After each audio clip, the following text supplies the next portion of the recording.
Hello dear, कैसे हैं आप? शायद बहुत अच्छे होंगे। और आज दिवाली के इस अ, अवसर पर आप लोगों को बहुत बहुत बधाई।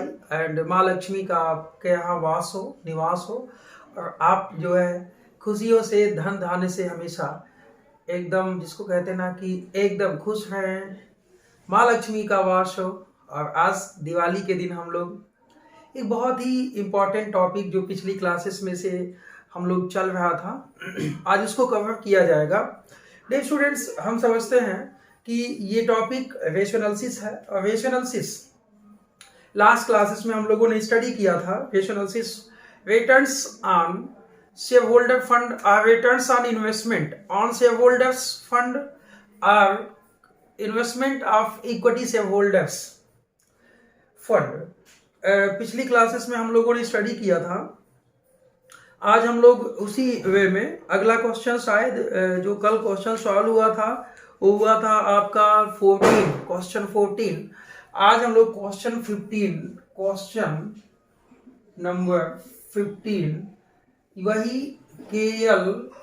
गुप्ता की बुक साहित्य वन पब्लिकेशन से। और क्वेश्चन 15 क्या कहता है, चलिए देखते हैं। Question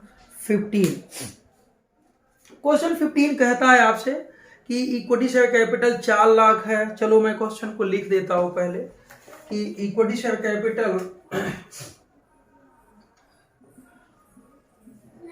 equity share capital 4 lakh रुपए है। चलो लिख लो 4 लाख।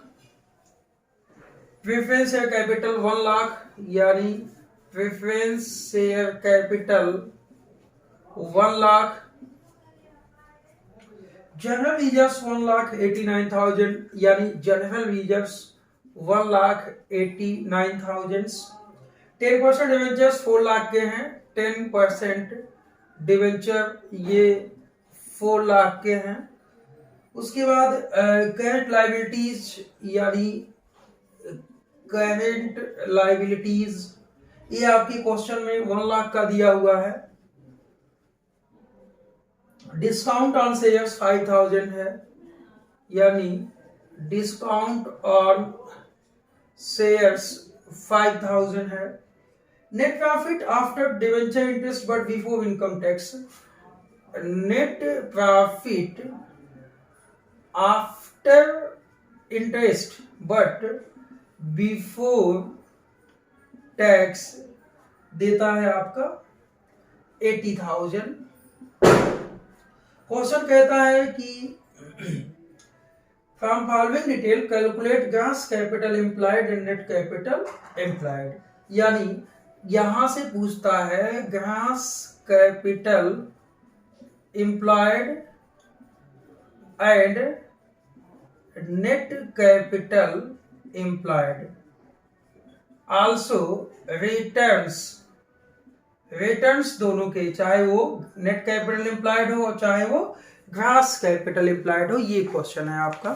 तो क्वेश्चन को वंस अगेन आप कॉपी कर लें कि ये क्वेश्चन है। क्वेश्चन में आपसे कहता है कि calculate returns on gross capital employed and net capital employed. Dear students, gross capital employed निकालने के लिए, नेट कैपिटल एम्प्लॉयड निकालने के लिए, दोनों हमने अपने क्लासेस में आपको समझाया हुआ है।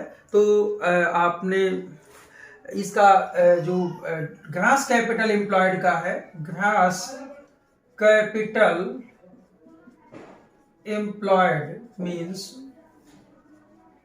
कि total of assets excluding fictitious assets and accumulated losses। यदि आपके बैलेंस शीट के अंदर कोई फिक्टिशियस एसेट्स या कोई accumulated लॉस दिया हुआ है, तो उसके अलावा जितनी भी एसेट्स आपने बैलेंस शीट साइड में लिखा है, बैलेंस शीट में, वो सभी के सभी एसेट्स का जो टोटल होगा वो ग्रॉस कैपिटल एम्प्लॉयड होता है। तो नेट प्रॉफिट बिफोर सबसे पहली चीज कि net profit before interest and tax, इसके जो रिटर्न्स होते हैं, रिटर्न्स के लिए क्या लेते हैं, net profit before interest and tax लेते हैं। क्वेश्चन में क्या कहता है, net profit after interest but before tax, कोई बात नहीं। तो सबसे पहले तो हम ग्रॉस कैपिटल एम्प्लॉयड निकाल लें, फिर इसको निकाल लें, फिर अपने फार्मूले में पुट कर लेंगे। लेकिन सबसे पहले निकालना है net profit before interest and tax, क्योंकि फार्मूला क्या होता है, net profit before interest and tax upon gross capital employed into 100। बहुत इजी वे में ये आपका फार्मूला है। इसका मतलब है कि हमें net profit before interest and tax निकालना होगा। तो net profit after interest but before tax दिया हुआ है कितना, 80,000, यानी 80,000 प्लस क्या चीज, जो इंटरेस्ट अब तक आपने दे चुका है। इसका मतलब है कि 10% डिवेंचर्स जो हैं 4 लाख के, इस पे इंटरेस्ट 10% का दे चुके हैं। इसका मतलब है कि ये डिवेंचर का इंटरेस्ट हम क्या कर लें, ऐड कर लें 40,000। तो जो NPBIT है, net profit before interest and tax है, ये आ जाएगा 1,20,000। अब बात आती है ग्रॉस कैपिटल एम्प्लॉयड की। तो जितनी टोटल लायबिलिटीज है, क्या चीज, जितनी टोटल लायबिलिटीज है उसमें से हम फिक्टिशियस एसेट्स या कोई एक्यूमुलेटेड लॉसेस है उसको माइनस कर लेते हैं। तो अब क्वेश्चन में देखिए कि आपके पास equity share capital, preference share capital, general reserve, 10% debentures, current liabilities, इनके टोटल में से ये डिस्काउंट ऑन शेयर्स, ये क्या है, ये आपका फिक्टिशियस एसेट है, इसको माइनस करो। तो 4 1 5 4 9 1 10 1 11 लाख 89 लाख 89,000 यानी 11,89,000 में से 5,000 माइनस कर लेंगे तो 11,84,000 ये आ जाएगा ग्रॉस कैपिटल एम्प्लॉयड। जैसा कि हमने अपने पिछले क्लासेस में आपको ग्रॉस कैपिटल एम्प्लॉयड निकालने के लिए बताया हुआ है कि या तो लायबिलिटी साइड दिया है तो ग्रॉस कैपिटल एम्प्लॉयड के लिए टोटल लायबिलिटीज में से जो बैलेंस शीट के एसेट साइड में फिक्टिशियस एसेट्स या एक्यूमुलेटेड लॉसेस लिखा है, तो ये क्या है, ये डिस्काउंट ऑन शेयर्स, ये क्या है, ये फिक्टिशियस एसेट्स होता है, यानी कि इसकी कोई प्रेजेंट वैल्यू नहीं होती बल्कि ये एक घाटा है। कंपनी ने इसको बैलेंस शीट के एसेट साइड में लिखा हुआ है। तो इस घाटे को हमने क्या किया, माइनस कर लिया, और ये घाटा जब माइनस हो जाएगा तो ग्रॉस कैपिटल एम्प्लॉयड हमको पता चल जाएगा। यानी ग्रॉस कैपिटल एम्प्लॉयड कितना आ गया, 11,84,000 इंटू 100 कर लें तो रिटर्न ऑन क्या आ जाएगा, return on gross capital employed, return on gross capital employed हमें पता चल जाएगा बहुत इजी वे में। तो आप कैलकुलेशन कर लो, 1,20,000 इंटू 100 डिवाइडेड बाई 11,84,000, ये आ जाएगा 10.13%। आपका जो आंसर है 10.135 है, 10.135%। ये क्या है, return on gross capital employed. Dear students, once again हम आपको बताना चाहेंगे क्योंकि हो सकता हो आप इसमें कंफ्यूजन में हो, क्योंकि यहाँ पे टोटल एसेट्स मैंने लिख दिया था।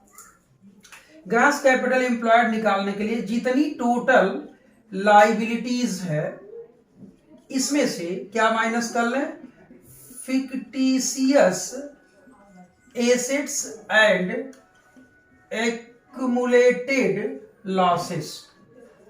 फिक्टिशियस एसेट्स का मतलब ये चीज, फिक्टिशियस एसेट्स बैलेंस शीट के एसेट साइड में कंपनी या ऑर्गेनाइजेशन ने कुछ ऐसी चीजों को लिख बैठा है कि जो वास्तव में एसेट नहीं होते, बल्कि उन्हें एसेट मान के बैलेंस शीट के एसेट साइड में लिखते हैं, जिनका कोई रियलाइजेबल वैल्यू नहीं होता, बल्कि ये घाटा होता है, जैसे discount on issue of shares and debenture.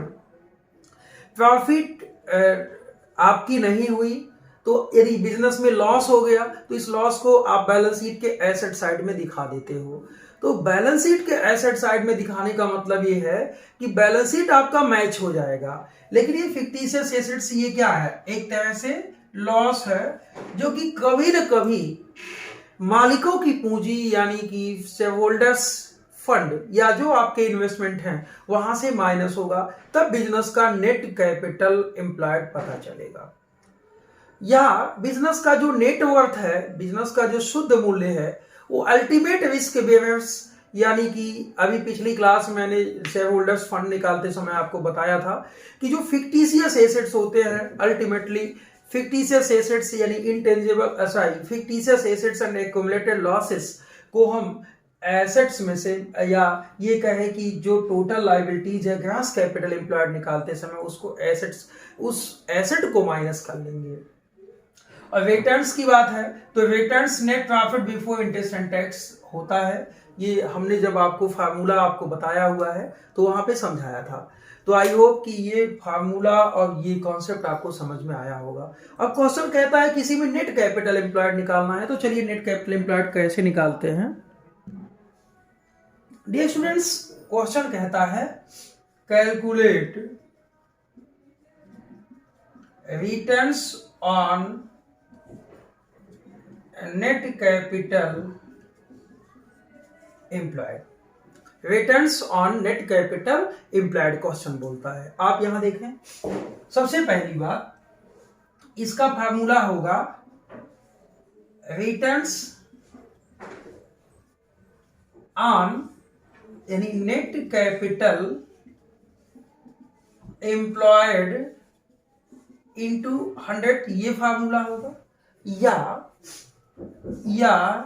Net profit before interest and tax, NPBIT जिसको हम लोग बोलते हैं, net profit before interest and tax upon net capital employed into 100। तो एनपीबीआईटी तो हम लोगों ने निकाला हुआ था कितना, 1,20,000, बट नेट कैपिटल एम्प्लॉयड निकालने के लिए ग्रॉस कैपिटल एम्प्लॉयड माइनस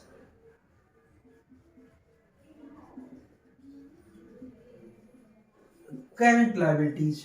तो ग्रॉस कैपिटल एम्प्लॉयड अभी आप लोगों का आया था 8,84,000, कुछ टाइम पहले आपने देखा, सॉरी 11,84,000, या यही देख लो, यहां से यहां तक का टोटल कर लो,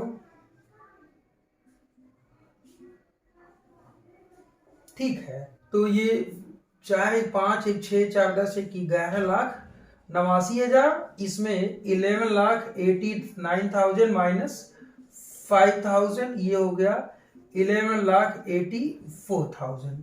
तो gross capital employed 11,84,000 minus current liabilities कितना आया था, 5,000, सॉरी ये तो माइनस हो चुका है। अब इसमें से करंट लायबिलिटीज 1 लाख माइनस कर लेंगे तो 10,84,000 क्या आ जाएगा, नेट कैपिटल एम्प्लॉयड आ जाएगा। नेट कैपिटल एम्प्लॉयड आपका 10,84,000।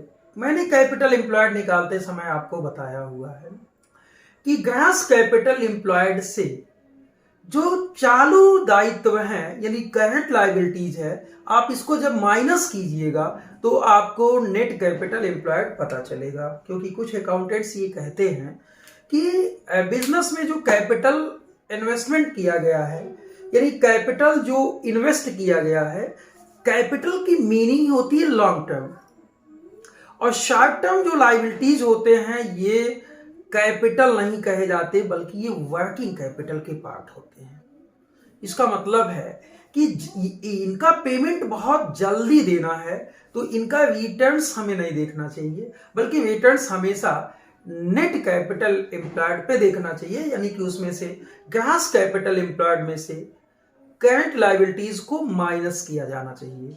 तो आपने देखा ग्रॉस कैपिटल एम्प्लॉयड में से इसको माइनस कर लिया, क्या है ये, करंट लायबिलिटीज है। तो ये आपका आ गया 10,84,000 इंटू 100।